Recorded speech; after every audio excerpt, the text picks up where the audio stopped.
Hello guys, आशा करता हूँ आप सभी अच्छे होंगे। मेरा नाम है मनीष और मेरे चैनल का नाम है इंग्लिश विद मनीष, जहाँ पे मैं आपको ट्रांसलेशन सिखाता हूँ, इंग्लिश ग्रामर सिखाता हूँ।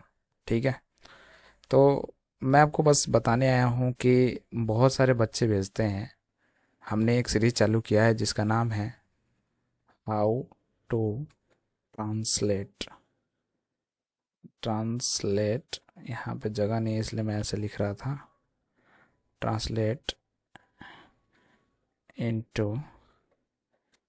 English by RP Sinha.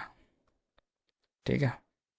बहुत सिंपल सा बुक है जो आप खुद से भी पढ़ सकते हैं और किसी टीचर की भी सहायता ले सकते हैं। ठीक है। तो बहुत सारे बच्चे भेजते हैं, आप भी भेजिए। अगर आपको अंग्रेजी सीखनी है, हिंदी के सारे सेंटेंसेस को आपको ट्रांसलेट करने का सीखना है तो भेजिए। हमारे पास बहुत सारे बच्चे भेजते हैं। जैसे मैं आपको थोड़ा सा दिखा देता हूँ। मेरे टेलीग्राम चैनल का नाम है इंग्लिश विद मनीष, जहाँ पे आपको ये बहुत सारे लोगों का भेजा हुआ मिल जाएगा। ठीक है। तो मैं कहूँगा कि आप भी भेजिए। राइट। तो फिर जैसे आप सेंटेंसेस को, एक्सरसाइजेस को ट्रांसलेट कीजिए और हमारे पास भेजिए। किसी भी बुक भेजिए, मैं सिंपल कहूँगा, है ना। तो क्योंकि मैं बहुत सारे बुक को पढ़ा चुका हूँ ट्रांसलेशन के, तो आप सिंपल भेज सकते हैं किसी भी बुक का, मुझे कोई दिक्कत नहीं है। लेकिन अगर आप भेजते हैं तो हिंदी सहित लिखिए जैसे यहाँ पे लिखा हुआ है। तो ये सारे सेंटेंस फ्यूचर के हैं, जो सारे के सारे क्या हैं, सही है। तो मैं आपको बताता हूँ कैसे सही है फ्यूचर। ये सारे सिंपल फ्यूचर बोलिए या फ्यूचर इंडेफिनिट बोलिए इसको। ठीक है। सिंपल फ्यूचर या फ्यूचर इंडेफिनिट बोलिए। राइट।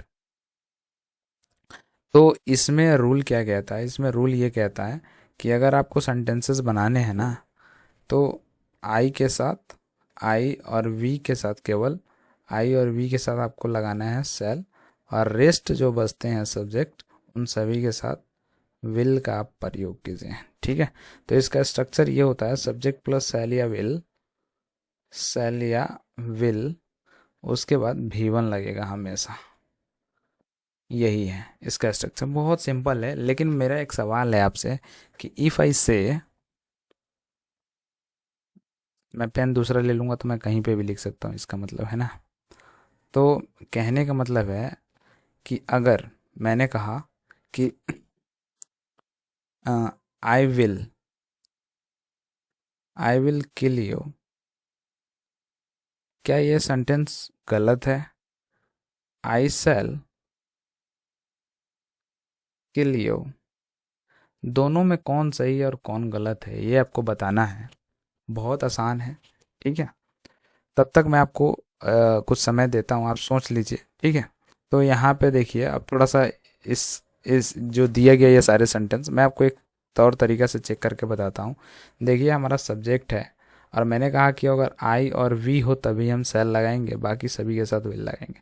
लेकिन आजकल एक ट्रेंड चलता है स्पोकन इंग्लिश में, सारे लोग हर सब्जेक्ट के साथ विल ही बोलते हैं, जो सही माना जाता है। ठीक है। बट अगर आप रिटन इंग्लिश का एग्ज़ाम दे रहे हैं, ठीक है, आपको कहीं लिखना है, तो ये विल हर जगह नहीं चलेगा, सेल हर जगह नहीं चलेगा। लेकिन लेकिन जैसे मैंने ये सेंटेंस लिखे हैं, इसको आप देखकर बता सकते हैं कि फिर तो दोनों में अंतर क्या है, कहना क्या चाहते हैं। यहाँ पे देखिए, सी है, इसके साथ विल लगा है और इसके साथ भी वन लगा है, यानी सब पूरे स्ट्रक्चर को फॉलो कर रहा है। इसका मतलब ये पूरा सेंटेंस सही है ना। केवल ऑफ मत लगाइए। ठीक है, बाकी सब सही है। मैंने चेक कर लिया इसको, चेक करके मैंने भेज भी दिया है, इसलिए मैं इसको ज़्यादा करूँगा नहीं डिस्कस। मैं बस आपको बताने आया हूँ कि हम पढ़ाते कैसे हैं, चेक करते कैसे हैं, बस इतना है। ठीक है। और बहुत सारे बच्चे भेजते हैं। अगर आप भी भेजना चाहते हैं तो हमारे टेलीग्राम चैनल का नाम है इंग्लिश विद मनीष। मैं लिंक इस वीडियो के डिस्क्रिप्शन में डाल दूंगा या कमेंट बॉक्स में पिन कर दूंगा। ठीक है। आप वहाँ से जाइए और वहाँ पे भेजिए। चलिए, अब थोड़ा सा तेज़ी में बढ़ते हैं, क्योंकि वीडियो को ज़्यादा लंबा करना नहीं है और ज़्यादा लंबा होना भी नहीं चाहिए, है ना, क्योंकि ज़्यादा देर तक अब वीडियो लोग देखते नहीं हैं। खैर, ये दोनों के दोनों सेंटेंस सही है, मैं आपको बता देता हूँ क्यों। रीज़न इज़ दैट कि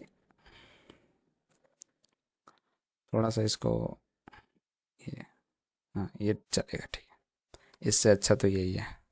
तो इसका रीज़न ये है, देखिए ये दोनों सेंटेंस सही है। जब आप आई और वी के साथ सेल की जगह विल का प्रयोग करते हैं, इसका मतलब ये प्रॉमिस कर रहा है, ठीक है, ये एक लॉ को फॉलो कर रहा है, कोई रूल है जो फॉलो करना है, ठीक है, ये सभी चीज़ें एटसेट्रा ये बात करता है, ठीक है। तो इफ़ कोई कहता है कि आई विल किल यू, तो मैं कहूँगा कि आप उससे बच के रहिएगा, क्योंकि वो पहले से निर्धारित कर चुका है कि भाई तुम्हें मारेगा। वह निश्चित इस बात को कर चुका है कि वो आपको मार देगा, इसलिए आप बच के रहिएगा। जो कहता है आपको आई किल यू, हल्के में मत लीजिएगा, है ना। अगर कोई कहता है आई शैल किल यू, तो इसका मतलब है सिंपल है। वैसे ये झगड़ा फाइट वगैरह ये सब नहीं करना चाहिए, ये सब गलत बातें हैं, गलत बातें हैं, ठीक है। चलिए, मैं आपका तो बात समझ गए। जब आप कहते हैं कि आई विल किल यू, तो समझिए कि वो कोई रूल है, वो पहले ही प्रॉमिस कर चुका है भाई, वो प्रॉमिस कर चुका है कि अब वो काम कर देगा तो कर देगा।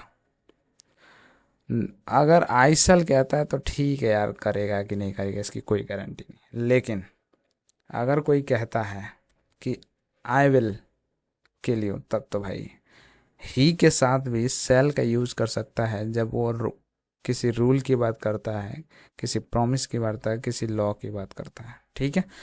तो अलग अलग चीज़ें हैं, अदरवाइज जनरली हम आपको बता चुके हैं कि आई वी के साथ सेल का यूज़ कीजिएगा, और रेस्ट के साथ जैसे you he see it name जो हैं, दे हैं, इन सभी के साथ आप यूज़ कीजिएगा विल का, और आई और वी के साथ केवल सेल का प्रयोग कीजिएगा, बस इतना ही है पूरा सेंटेंस, बाकी सभी सही है, कोई दिक्कत नहीं है इसमें।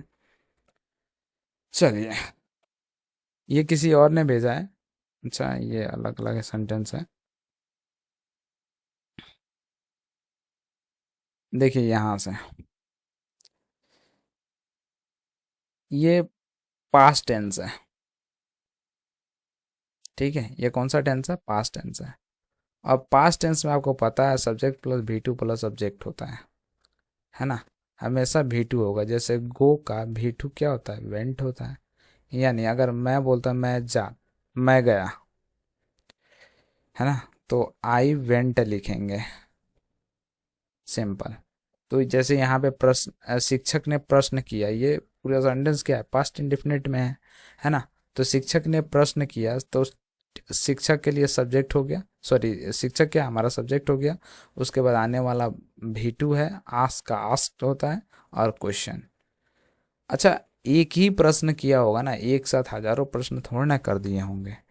ये अगर आप बोल रहे हैं कि बहुत सारे प्रश्न किए हैं, तो ठीक है क्वेश्चंस लगा सकते हैं, अदरवाइज ज़्यादा बेहतर होगा अगर आप क्वेश्चंस लिखें तो, ठीक है।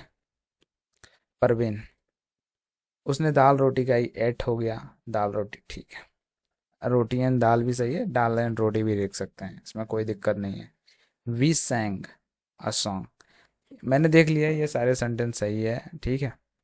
हाँ,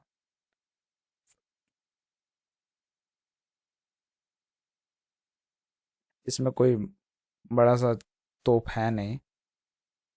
मैंने सारे सेंटेंस चेक कर लिए हैं, इसलिए मैं थोड़ा सा तेज़ी में हूँ, बस आपको बताना है। देखिए, लेकिन एक और बात मैं आपको बताते चलूँगा। देखिए, पास्ट इंडेफिनिट टेंस में ना, हम पास्ट, एक बार कोई काम, अगर कोई एक्शन एक बार हुआ है तो आप तो करेंगे ही, पास्ट में ही लिखेंगे। एक बार कोई एक्शन अगर पास्ट में हो गया तो उसको पास्ट इंडेफिनिट में ही लिखेंगे, इसमें कोई दो राय नहीं है। लेकिन अगर अगर हमें पास्ट हैबिट भी बताना हो ना, पास्ट हैबिट, तब भी हम इसका ही प्रयोग करते हैं। लेकिन अगर पास्ट हैबिट की बात करें तो ज़्यादातर लोग आपको सजेशन करेंगे कि आप यूज़ कीजिए यूज़ टू। आपने सुना होगा यूज़ टू का, यूज़ टू, ठीक है। तो इससे भी हम बता सकते हैं ये मॉडल वर्ब है, और इसकी सहायता से भी बता सकते हैं। जैसे मैं बोलता हूँ कि आई सोल्ड एक्स, और फिर यहाँ आई यूज टू सेल एग्स। तो दोनों के मीनिंग एक ही है, कोई दो इसमें कोई बड़ी सी तोप नहीं है। इसकी जगह एक और आता है पास्ट में, अगर आपको हैबिट बताना हो तो वुड का भी लोग यूज़ करते हैं, है ना। तो इसका भी मतलब मैं अंडा बेचा करता था, इसका भी मतलब मैं अंडा बेचा करता। लेकिन कुछ लोग ये केवल यही समझ लेते हैं कि मैंने अंडा बेचा, बस इतना ही। इसका भी मतलब मैं अंडा बेचा करता था, और इसका भी मतलब वही है। इसलिए आप अगर यूज़ करें, जैसे आपको पास्ट हैबिट भी बताना है, तो आप पास्ट इंडेफिनिट का प्रयोग कर सकते हैं। इसमें कोई दिक्कत नहीं है। आप यूज़ टू की जगह टेंस का यूज़ करके भी आप अपने पास्ट हैबिट को बता सकते हैं। अगर पास्ट प्रेजेंट हैबिट बताना है तो सिंपल है, प्रेजेंट इंडेफिनिट यूज़ कीजिए, इसमें कोई दिक्कत नहीं है। चलिए, तो मुझे लगता है कि मैंने सारे सेंटेंस चेक कर लिए, इसलिए मैं कुछ बताने वाला नहीं हूँ यहाँ पे। मैं आया हूँ कि भाई आप भी आइए और भेजिए, और टेलीग्राम चैनल पे अपने आंसर लीजिए। ठीक है, बाकी सब सही है। ये एक फ्रेज होता है, जैसे मैं क्या करूँ, है ना, क्या करूँ क्या ना करूँ, what to do what not to do. यही अच्छा, एक मैं आपको बता देता हूँ, ठीक है। व्हाट टू डू, जैसे क्या पढ़ें, यह एक समस्या है। तो आप अब ये नहीं कि यह के लिए आप इट लिखने लगे या दिस लिख लेने लगे, क्योंकि हमारा सब्जेक्ट यही है। क्या पढ़ें, what to read, this is our subject. So आपको दोबारा यूज करने की जरूरत नहीं है एक ही सब्जेक्ट के लिए दो बार। मतलब सब्जेक्ट हमारा सेंटेंस में, फिर दोबारा हम उसी सब्जेक्ट के लिए एक और नया वर्ड यूज करें, इसमें कोई ज़रूरत नहीं है, ठीक है। तो what to do is uncertain, ठीक है। क्या करे यह निश्चित नहीं है, ठीक है, ये अनिश्चित है। तो इसमें कोई दिक्कत नहीं है, मैंने सारे सेंटेंस चेक कर लिए। इतना ही। ये मैंने कल, इसके पहले मैंने वीडियो बनाया था, आप देख लीजिएगा। Thank you, thanks for watching. जय हिंद।